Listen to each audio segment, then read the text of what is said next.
สวัสดีท่านผู้ชมนี่คือบรรยากาศอยู่ที่สนามบินสากลสุวรรณภูมิคลิปนี้ก็ต่อจากคลิปก่อนหน้านี้ที่ว่าอุ่นใจได้ลงไปเกี่ยวกับการเดินทางจากใจกลางกรุงเทพมหานครมาสนามบินสุวรรณภูมิแห่งนี้ตอนนี้อุ่นใจกำลังจะเดินทางไปที่หลวงพระบางประเทศลาวนั่นเองพี่น้องจะบินจากสนามบินสากลสุวรรณภูมิไปหลวงพระบางเนาะไปเบิ่งว่าบรรยากาศระหว่างทางจะเป็นจังไดพี่น้องเดี๋ยวอุ่นใจจะเข้าไปชอกเบิ่งบอนเช็คอินก่อนนะเนื่องจากว่าสนามบินใหญ่เลยพี่น้องสนามบินนี้ใหญ่โตมโหฬารก็เลยว่าต้องได้ซอกบอนเช็คอินสำหรับบางกอกแอร์เวย์นะเพราะว่าอุ่นใจจะบินไปกับสายการบินบางกอกแอร์เวย์นั่นเองน่าจะอยู่ทางหน้าพูนพี่น้องนะทางซ้ายมือเห็นโลโก้ละเดี๋ยวขอเวลาไปเช็คอินแป๊บหนึ่งหลังจากนั้นถ้าหากว่ามีเวลาไล่ก็จะขอไปซอกแนวกินก่อนถ้าหากว่าเวลาจ่อแล้วก็จะเข้าไปผ่านตม.เลยแล้วก็ไปอยู่ห้องท่าขึ้นเครื่องเลยพี่น้องหลังจากอุ่นใจได้แจ้งปีหรือว่าเช็คอินเป็นที่เรียบร้อยแล้วพี่น้องตอนนี้ก็กำลังน่าจะไปผ่านตม.เลยเพราะว่าเวลาเขาก็ยังบ่หลายปานได้ก็ห้องหล่อท่าขึ้นยนต์นี่ก็ไกลพอสมควรนะก็ต้องย่างไปเรื่อยๆเดี๋ยวข้อไปผ่านตม.แป๊บนึงพี่น้องเบิ่งบรรยากาศอยู่ในสนามบินไปนำกันคนนี้ก็ถือว่าอย่างบ่แน่นปานได้เพราะว่าก็ยังเศร้าๆอยู่แต่จังได้ก็อย่าเที่ยวบินอยู่สนามบินแห่งนี้นี่ตลอด24ชั่วโมงพี่น้องต้องได้ขึ้นไปชั้น2หลังจากเขาได้บัตรขึ้นยนต์เรียบร้อยเนาะก็ต้องได้มาสแกนผ่านขึ้นไป5ตม.จะอยู่ชั้นถึง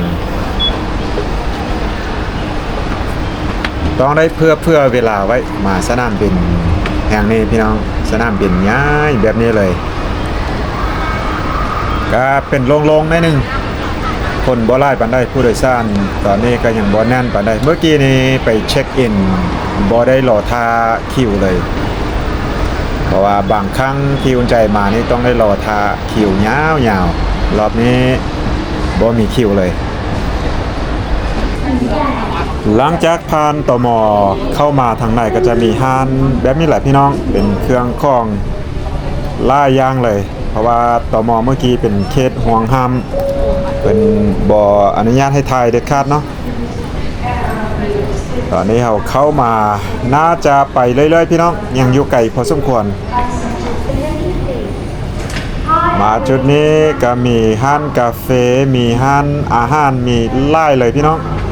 พอได้เข้ามาทางในมีเวลาแล้วก็นั่งกินก่อนออกก็ได้เนาะ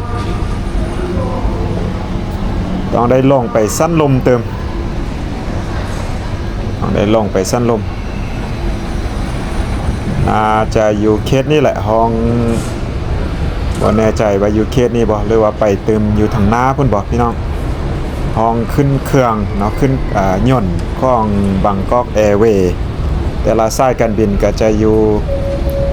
แตกต่างกันไปเบิ่งตามกระดานเลยเนาะมันจะมีบอร์ดให้เบิ่งถ้าเป็นช่วงฮีบด่วนนิดนึงก็มีทางเลื่อนแบบนี้พี่น้องคล้ายคือกับขั้นไดเลื่อนนั่นแหละเนาะแต่ว่าเป็นทางเพียงแบบนี้มันก็จะเลื่อนไปยางในเดียวนึงมันก็ไปไวเนาะคุณซ่องเลยซ้ำกับแลน สะดวกสบาย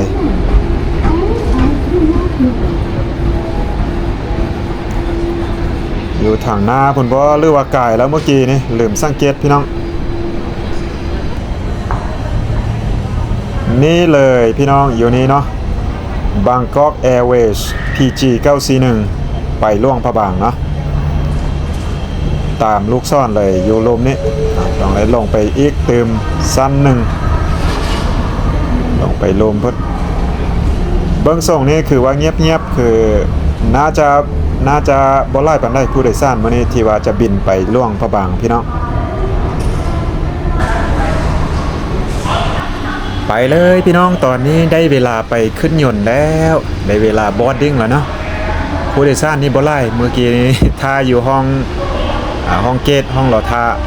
น้อยเดียวผู้โดยสารพี่น้องสภาพอากาศมื้อนี้เบิ่งคล้ายๆคือฝนจะตกพี่น้องอากาศบ่อยากดีปานใดสังเกตเบิ่งหย่อนเลยพี่น้องหย่อนหลายแล้วก็มีหย่อนขึ้นหย่อนลงอาจจะเกือบทุกๆ 2-3 วินาทีแล้วเนาะจะมีหย่อนขึ้นหย่อนลงมื้อนี้เราจะบินไปล่วงพระบางด้วยยนต์ลำนี้เลยเป็นยนต์ลำน้อยมื้อนี้พี่น้องจะเป็น ATR 72เนาะ ATR 72ยนต์นี้น่าจะมีประมาณ70คนนั่งสวัสดีครับสังเกตเบิ่งผู้โดยสารแล้วมื้อนี้น่าจะบ่เต็มน่าจะมีตังวางหลายพอสมควรในกรณีที่ระบบอากาศภายในห้องโดยสารสูญเสียการควบคุมพนักงานต้อนรับจะเป็นผู้เปิดช่องเก็บหน้ากากออกซิเจนบริเวณแผงเหนือศีรษะของท่าน In case of loss of cabin pressure,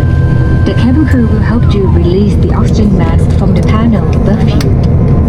ดึงหน้ากากออกซิเจนลงสวมหน้ากากลงทางศีรษะให้อยู่ในระดับที่พอดีกับจมูกและปากหลังจากนั้นท่านจึงช่วยเหลือเด็กและผู้โดยสารอื่นPull the mask to rest your face and cover your nose and mouth. Then help children and other passengers requiring assistance. เครื่องบินนี้มีทางออกฉุกเฉินทั้งหมด 4 ทาง คือด้านหน้า 2 ทางและด้านหลัง 2 ทาง โดยท่านจะสังเกตได้จากเครื่องหมายทางออกหรือประตู ได้เวลาบินแล้วพี่น้องได้เวลาบินแล้วเมื่อกี้นี้เพิ่นแจ้งมาว่าจะบินจากสนามบินสากลสุวรรณภูมิไป5สนามบินสากลล่วงพระบางที่ประเทศลาวอาจจะใช้เวลาประมาณ1ชั่วโมงกับ40กว่านาทีพี่น้องประมาณ43-44นาทีประมาณนี้แหละเพราะว่าเป็นยนต์น้อยถ้าเป็นยนต์ใหญ่ที่ตอนเฮามาเป็นยนต์ลำใหญ่กว่านี้ได้นึงก็ใช้เวลาเพียงแต่1ชั่วโมงกับ15นาทีนะ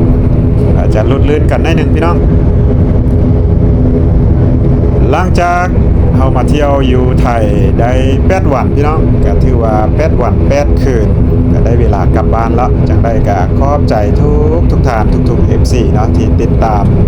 แล้วก็รับชม2วิดีโออุ่นใจที่โพสต์ลงไปก่อนหน้านี้แล้วก็ขอบใจทุกคนที่ให้การต้อนรับเป็นอย่างดีพี่น้องก็ถือว่าเจอกันครั้งต่อไปเนาะเจอกันเทอห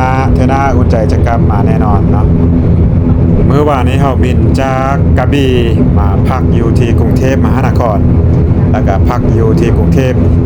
เมื่อวานนี้เฮาก็ไปเลาะช้อปปิ้งซื้อเครื่องซื้อของตอดของฝาก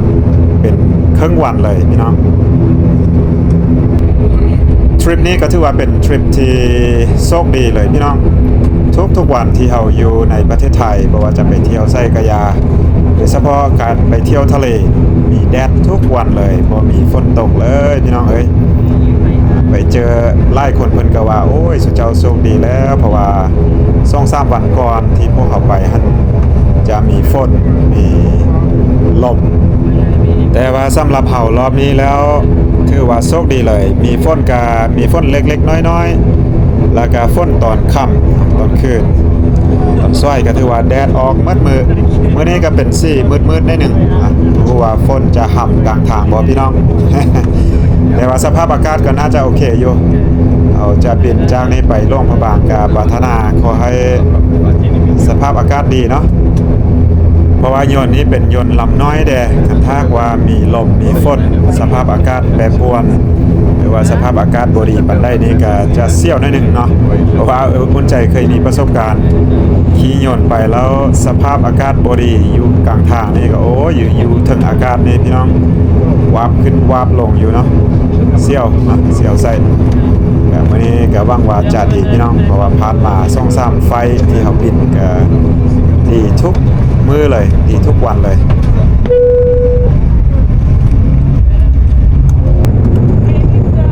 ได้เวลาขึ้นแล้วพี่น้องกำลังสปีดเครื่องขึ้นไปพี่น้องขึ้นไปได้เวลาขึ้นแล้วเสียงนี้ก็จะแห้งแดดนิดนึงนะที ทียบใส่ยนต์ใหญ่พี่น้องพออยู่ทางในนี่จะได้ยินเสียงแหงขึ้นไปแล้วพี่น้องเบิ่งไปพูดสนามบินกว้างใหญ่ไพศาลใหญ่เลย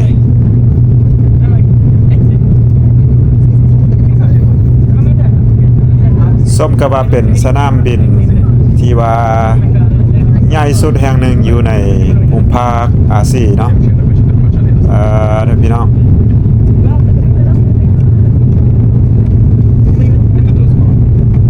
เราเบิ่งไปก็กว้างใหญ่ไพศาลเนาะสุดไส้หูไส้ตาเป็นธงเพียงไปเลยขึ้นไปจากหน้อยแล้วเพิ่นน่าจะมีการบริการอาหารพี่น้องน่าจะเสิร์ฟอาหารการกินเครื่องดื่มก็เบิ่งไปสุดไส้หูไส้ตาเลยเป็นธงเพียงทั้งเบิดพี่น้องลาก่อนเนาะประเทศไทยบายบาย goodbye Thailand เจอกันเทื่อหน้าพี่น้องครั้งหน้ากลับมาใหม่แน่นอน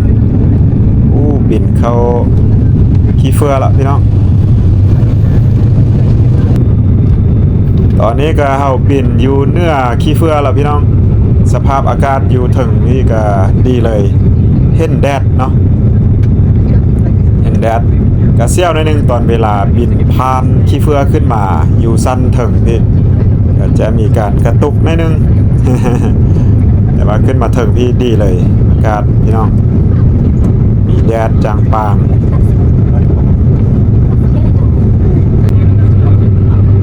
มาเคสนี้ก็สวยงามเลยเบิ่งพี่น้องเบิ่งท้องฟ้างามบางครั้งกับป่านสวรรค์บันแตงพุ่นแหละว้าวสวยงามเลยแต่ว่าตอนนี้เพิ่นกำลังบริการอาหารแล้วก็เครื่องดื่มพี่น้องจักหน่อยก็สิได้ขออนุญาตกินข้าวแป๊บนึงไปเบิ่งว่าเพิ่นสิมีหยังได้ให้เฮากินมื้อนี้นี่เลยอาหารเฮามื้อนี้มันก็มีคือเก่าพี่น้องมีเค้กแล้วก็มีน้ำดื่มแล้วก็มีอาหารทางในมีหยังเนาะไปเบิ่งว่ามีหยังว่าโอ้พี่น้องเอ้ยก็น่าแซ่บเนาะเป็นน่าจะเป็นแกงกะหรี่เนาะเป็นคั่วกะหรี่บ่ประมาณนี้แหละน่าแซ่บเป็นปลาเนาะเบิ่งออกไปทางนอกก็สวยงามเดี๋ยวอนุญาตกินข้าวแป๊บนึงพี่น้องกินข้าวสั้นสูง กินข้าวอยู่สั้นสูงพี่น้องเบิ่งสมบรรยากาศท้องฟ้าอากาศแบบนี้เนาะหลังจากกินข้าวแล้วก็ผ่านไปตอนนี้เราบินมาได้ชั่วโมงไปได้หนึ่งแล้วพี่น้องเราก็เข้ามาสู่น่านฟ้าของแผ่นดินลาวแล้วตอนนี้เลี้ยวลงไปก็จะเห็นแบบนี้เลยเป็นแต่ภูแต่ผ้าพี่น้องทงเพียงนี้ถือว่ามีน้อยที่สุดละอยู่ภายในประเทศลาวเราเป็นภูสูงเลย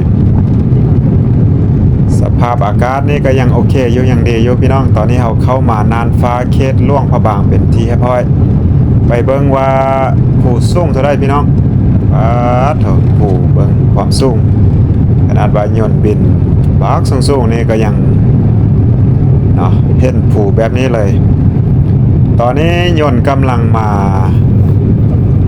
เลี้ยวเนาะตาวเพื่อจะเกี่ยมลงสู่สนามบินสากลหลวงพระบาง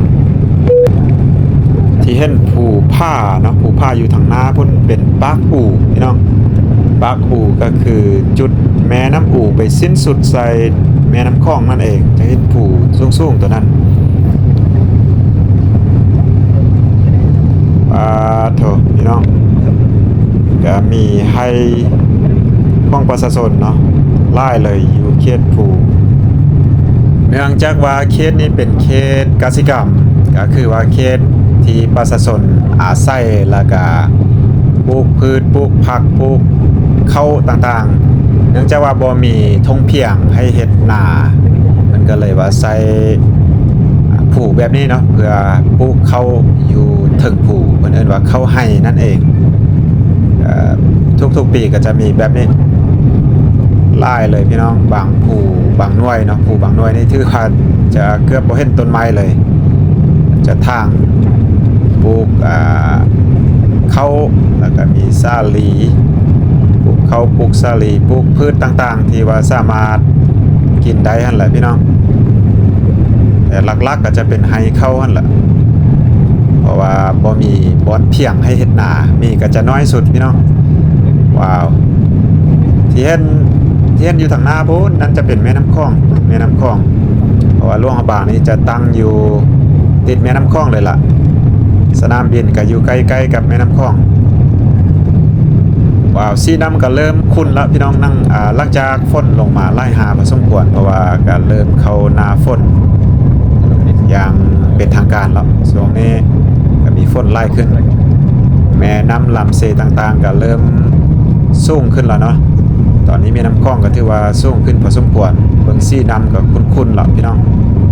ที่เห็นดอนเกาะนี้น่าจะเป็นดอนคูนบ่อยู่เขตปักเสื่องนะว้าวพี่น้องลงไปเรื่อยๆปรับระดับลงต่ำไปเรื่อยๆแล้วก็จะลงสู่สนามบินหลวงพระบางแล้วก็ถือว่าสภาพอากาศมื้อนี้ตั้งแต่บินออกจากสนามบินสุวรรณภูมิมาฮอดนี่ก็ถือว่าโอเคสภาพอากาศบ่มี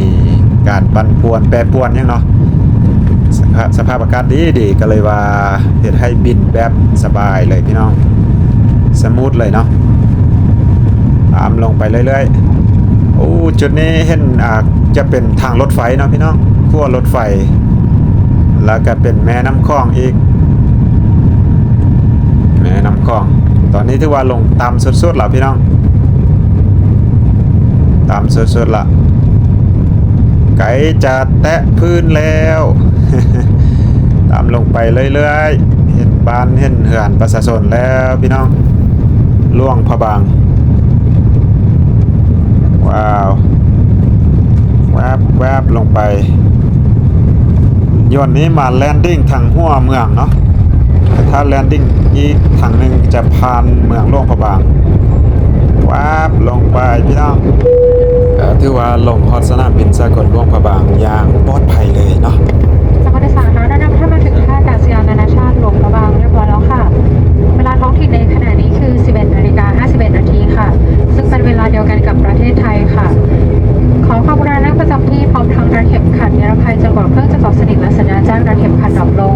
โปรดระวังว่าเปิดที่เก็บของเหนือศีรษะและตรวจสอบสัมภาระของท่านให้เรียบร้อยก่อนลงจากเครื่องท่านสามารถเปิดใช้งานโทรศัพท์มือถือได้ในขณะนี้ค่ะ ขอให้ท่านระวังพื้นการระดับขณะก้าวออกจากเครื่องโปรดปฏิบัติตามคำแนะนำของพนักงานบริการภาคพื้นดินและงดสูบบุหรี่ในพื้นที่ของท่าอากาศยานยกเว้นบริเวณที่จัดไว้ค่ะ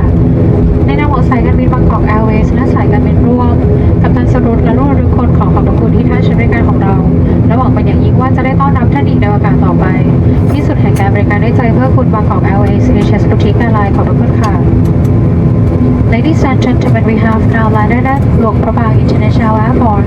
The local time is now 9 minutes to 12, which is the same time as Thailand time. Please remain seated with your seatbelt fastened until the aircraft has come to complete stop and the seatbelt sign is turned off. Be careful when opening your overhead compartment and ensure that you take all your personal belongings with you. You may use your mobile phone at this time. Please use caution when stepping off the aircraft. Kindly follow the instructions from ground services and refrain from smoking except in the smoking area. On behalf of Bangkok Airways and our share partners, Captain Sarun and Oracle would like to thank you for flying with us, and we look forward to see you again soon. Boutique Leos, Bangkok Airways, Asia's Boutique Airline. Thank you. เรียบร้อยพี่น้องเข้ามาฮอดสนามบินหลวงพระบางอย่างปลอดภัยกลับเข้ามาสู่ประเทศลาวนะตอนนี้ว้าวบรรยากาศถือว่าดีเลย มีภูมีผ้าแต่ว่าอากาศนี้ยักว่าเย็นขึ้นเติมหน่อยหนึ่งอากาศปลอดโปร่งแต่ว่าบ่มีแดดพี่น้องบ่มีแดดแต่ก็อากาศดีจะฮ้อนเอาหน่อยหนึ่งแต่ก็เย็นเนาะเบิ่งคล้ายๆคือฝนสิตกใครแต่ฝนบ่ห่ำเฮาพี่น้อง โอเคพี่น้องออกจากนี้เฮาก็จะขี่รถเข้าไปในเมืองเนาะเข้าไปในเมืองก็มีแต่10ปลายนาทีเนาะออกจากสนามบินเข้าไปในเมืองหลวงพระบางโอเคก็สิประมาณนี้เนาะพี่น้องสำหรับทริปนี้ก็จบไปอย่างสวยงามขอบใจทุกท่านทุกๆ FC ที่เข้ามาติดตามและรับชมซองอุ่นใจมาโดยตลอดหากท่านได้เข้ามาแล้วยังบ่ทันได้กดติดตามก็สามารถเข้าไปกดติดตามได้เพื่อเป็นกำลังใจให้อุ่นใจได้เห็นคลิปต่อๆไปนะพี่น้องเนาะหลังจากนี้ว่าอุ่นใจจะพาไปเที่ยวไปชมอยู่จุดใดของประเทศลาวก็ติดตามกันต่อไปพี่น้องสำหรับคลิปนี้สบายดี